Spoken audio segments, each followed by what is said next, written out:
இது 100 நாள் பல்கிங் சீரீஸில் நாள் 7. அப்புறம் காலைல ஏஞ்சி வழக்கம் போல் பல்லாம் தேய்ச்சிக்கின்னு நமக்கு தேவையான சாப்பாடை மெஷர் பண்ணி வச்சுட்டேன். அப்புறம் கொஞ்ச நேரம் கழித்து சாப்பிட்டுட்டு காலேஜுக்கு கிளம்ப ஆரம்பிச்சிட்டேன். இந்த சட்டை ஒரு 2 வருஷம் முன்னாடி வாங்குது, ஆனால் இப்போ தான் நமக்கு செட்டிங் ஆகுது. அப்புறம் காலேஜ் கிளம்பிட்டேன். அப்புறம் இவர் நம்ம காலேஜ் நண்பர், இவரை வீடியோ எடுத்துன்ட்டு என்னையும் கொஞ்ச நேரம் நிற்க வச்சுட்டாங்க. அப்புறம் ஒரு 11 மணி போல் நம்ம எடுத்துன்னு போன சாப்பாடே சாப்பிட்டாச்சு.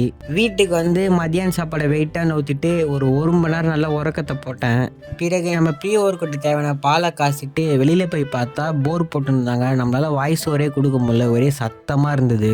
அப்புறம் ஓட்ஸை வெயிட்டாக நவுத்திட்டு வழக்கம் போல் ஒராண்டா பாலை ஒரே ஆளாக குச்சாச்சு. இன்றைக்கி ஜிம்முக்கு ரெஸ்ட் விட்டாச்சு. சரி சீக்கிரமாக வாய்ஸ் ஓவர் கொடுக்கலான்னு பார்த்தா 2 சைடும் போர் போடுறாங்க.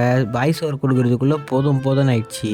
இந்த கேமை கொஞ்ச நேரம் விளையாடின்னு இருந்தேன். லாஸ்ட்டாக ஒரு 8 மணி போல் போர் போகிறத ஸ்டாப் பண்ணாங்க. சீக்கிரமாக போயிட்டு வாய்ஸ் ஓவர் கொடுத்துட்டு நேற்றுக்கான வீடியோ அப்லோட் பண்ணிவிட்டு சாப்பிட போயிட்டேன். போகல ரொம்ப நாள் கழிச்சு சோட்டா பீம் போட்டிருந்தாங்க. அப்புறம் அதை கொஞ்ச நேரம் பார்த்தேன். அது பெரிய சீன் போல்.